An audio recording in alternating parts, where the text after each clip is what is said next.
Assalamualaikum warahmatullahi wabarakatuh.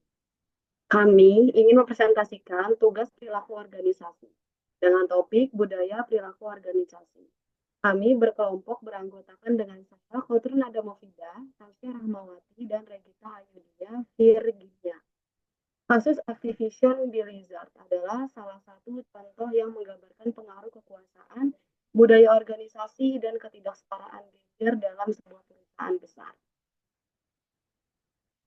Kasus pelecehan seksual dan diskriminasi di Activision Blizzard 2021 sampai 2023. Activision Blizzard adalah perusahaan induk video game Amerika yang berbasis di Santa Monica, California. Didirikan pada Juli 2008 melalui penggabungan Activision atau perusahaan induk yang diperdagangkan secara publik dari Activision dan Vivendi Games.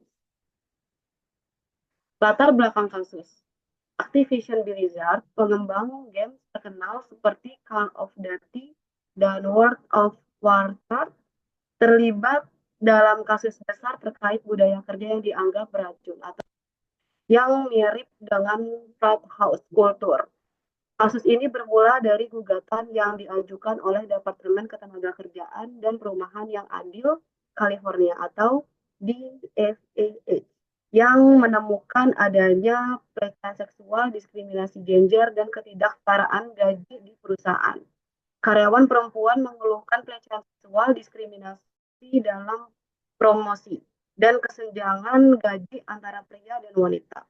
Sebagai respon, lebih dari 20 karyawan mengundurkan diri dan lebih 20 lainnya diberi sanksi disipliner. Ratusan karyawan mengadakan aksi mogok pada Agustus 2021 menuntut perubahan signifikan dalam budaya perusahaan.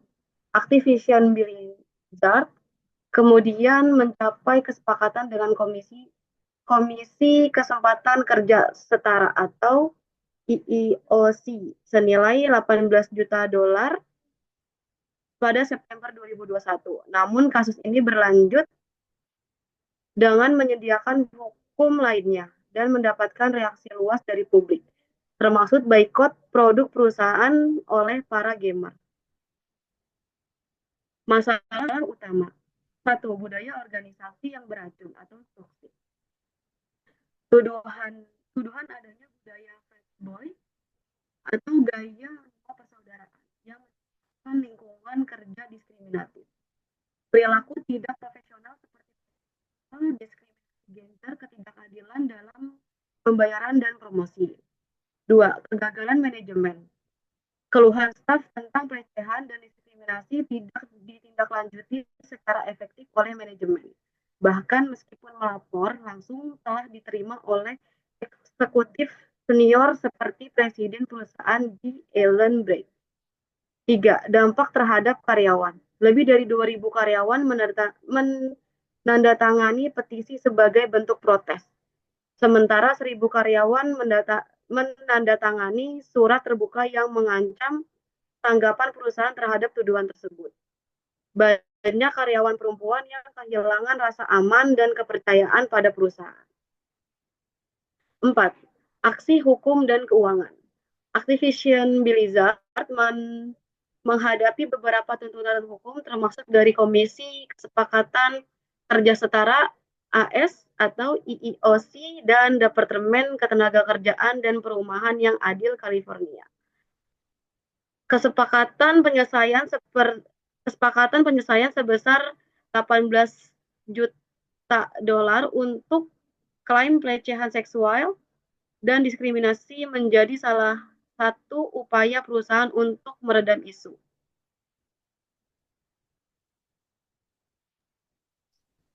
Selanjutnya, langkah yang diambil oleh perusahaan. Yang pertama yaitu Activision Blizzard mengakui adanya budaya tempat kerja yang toksik dan melakukan penyelidikan internal. Yang kedua, pemecahan dan disiplin lebih dari 20 karyawan mengundurkan diri.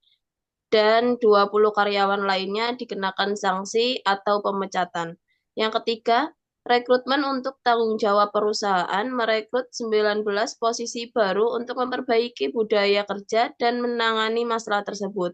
Yang keempat, mereka mencapai kesepakatan senilai 18 juta dolar dengan EEOC untuk menyelesaikan klaim pelecehan dan diskriminasi. Yang kelima, dukungan karyawan, implementasi program pendampingan dan konseling, serta penciptaan ruang kerja yang lebih aman. Yang keenam, protes karyawan, aksi mogok dan petisi oleh lebih dari 2.000 karyawan untuk meminta perubahan kebijakan. Yang ketujuh, komitmen untuk perubahan. Perusahaan memperkenalkan pelatihan dan evaluasi budaya kerja secara berkala untuk mencegah pelecehan dan diskriminasi. Adapun dampak dari kasus, yang pertama adalah dampak terhadap citra perusahaan. Kehilangan kepercayaan publik. Kasus ini menyebabkan hilangnya kepercayaan banyak pihak terhadap Activision Blizzard, termasuk penggemar, pelanggan, dan karyawan. Citra perusahaan sebagai tempat kerja yang tidak ramah bagi perempuan dan berbudaya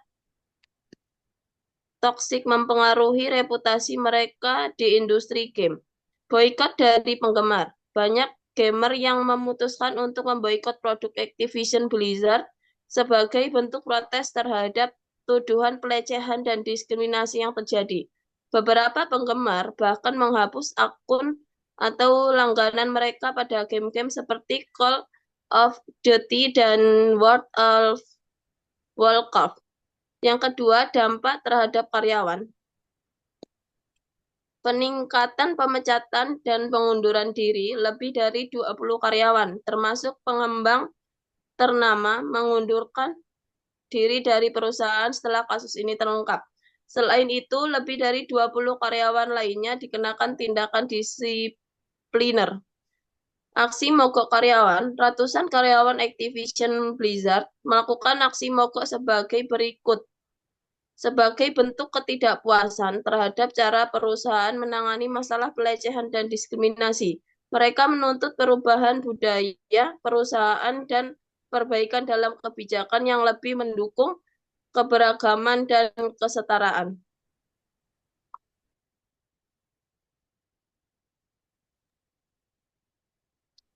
Yang ketiga, dampak hukum. Tuntutan hukum dan kesepakatan Activision Blizzard terlibat dalam sejumlah proses hukum, termasuk gugatan dari Departemen Ketenagakerjaan dan Perumahan yang Adil California dan Komisi Kesempatan Kerja Setara.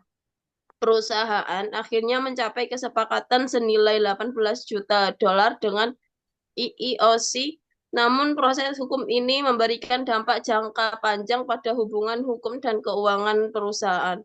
Penyelidikan berlanjut. Selain kesepakatan dengan EEOC, kasus ini membuka pintu untuk penyelidikan lebih lanjut yang berpotensi membawa sanksi tambahan atau merugikan reputasi perusahaan lebih jauh.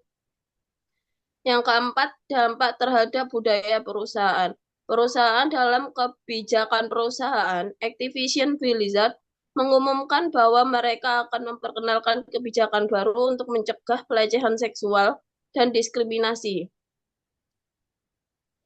serta meningkatkan keberagaman di tempat kerja. Mereka juga berencana untuk merekrut 19 posisi penuh waktu yang difokuskan untuk menciptakan tempat kerja yang lebih aman dan bertanggung jawab. Peningkatan fokus pada pelatihan dan edukasi. Perusahaan mengimplementasikan pelatihan mengenai keberagaman, kesetaraan, dan anti pelecehan untuk semua karyawan agar menciptakan budaya kerja yang lebih inklusif dan sehat.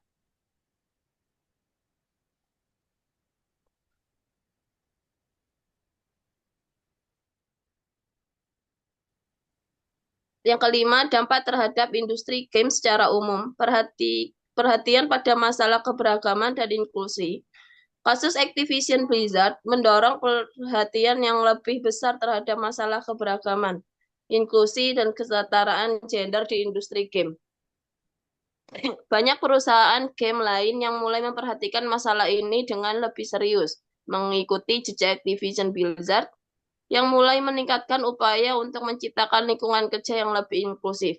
Peningkatan tuntutan terhadap industri. Kasus ini meningkatkan tuntutan agar perusahaan game lebih bertanggung jawab dalam menjaga keselamatan dan kenyamanan karyawan, serta menciptakan kebijakan yang lebih adil dan transparan terkait dengan keberagaman dan pelecehan di tempat kerja. Yang keenam, dampak finansial. Kerugian finansial selain membayar denda 18 juta dolar sebagai bagian dari penyelesaian dengan EEOC, Activision Blizzard juga menghadapi kerugian dalam hal penurunan penjualan produk dan berkurangnya nilai saham akibat kerusakan reputasi. Yang kedua, biaya tindakan perbaikan. Perusahaan harus mengalokasikan sumber daya untuk merekrut staf baru, memperkenalkan kebijakan baru, dan melakukan pelatihan yang lebih intensif, yang berpotensi meningkatkan biaya operasional dalam jangka pendek. Selanjutnya dilanjutkan oleh Kak Regita. Selanjutnya adalah pelajaran yang dapat dipetik dari kasus Activision Blizzard. Yang pertama adalah pentingnya budaya kerja yang sehat. Ciptakanlah lingkungan kerja yang inklusif, bebas diskriminasi, dan aman bagi semua karyawan. Lalu terapkanlah kebijakan anti pelecehan yang jelas dan tegas.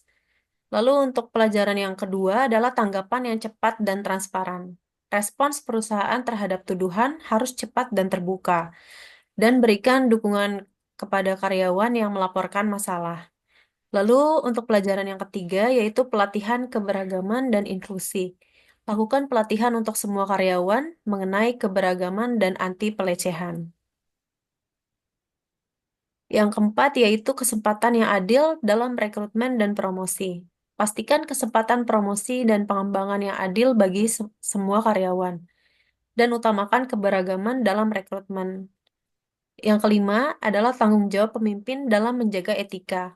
Kepemimpinan yang bertanggung jawab, para pemimpin perusahaan bertanggung jawab untuk memastikan bahwa budaya perusahaan sesuai dengan nilai-nilai etika dan keberagaman. Apakah kasus ini masih berlangsung hingga tahun 2024? Hingga tahun 2024, kasus yang melibatkan Activision Blizzard terkait pelecehan seksual dan diskriminasi tempat kerja masih memiliki dampak jangka panjang, meskipun beberapa langkah telah diambil untuk menangani masalah tersebut. Berikut adalah beberapa perkembangan utama dari kasus tersebut hingga tahun 2024. Yang pertama adalah penyelesaian kasus hukum. Activision Blizzard telah menyelesaikan beberapa kasus hukum termasuk dengan Komisi Kesempatan Kerja Setara pada 2021 dengan kesepakatan senilai 18 juta dolar. Namun, beberapa tuntutan hukum lain masih berlangsung, termasuk yang diajukan oleh Departemen Ketenagakerjaan dan Perumahan yang Adil California. Lalu yang kedua adalah peningkatan kebijakan internal. Perusahaan telah berupaya memperbaiki budaya tempat kerja mereka dengan mempekerjakan lebih banyak staf yang bertanggung jawab untuk menciptakan lingkungan kerja yang lebih aman dan inklusif. Aktivitas ini termasuk perubahan kebijakan anti-diskriminasi dan pelatihan keberagaman. Lalu yang ketiga adalah perubahan reputasi dan dampak publik. Meskipun ada upaya untuk mengatasi masalah tersebut, dampak terhadap reputasi perusahaan masih terasa, dengan kritik dari publik dan karyawan yang terus berkembang. Beberapa karyawan dan pemain game tetap kecewa dengan penanganan kasus ini dan memboikot produk mereka. Berikut merupakan web yang kami jadikan sebagai referensi dalam pembuatan PowerPoint untuk tugas kami. Sekian presentasi dari kelompok kami. Kurang lebihnya mohon maaf. Assalamualaikum warahmatullahi wabarakatuh.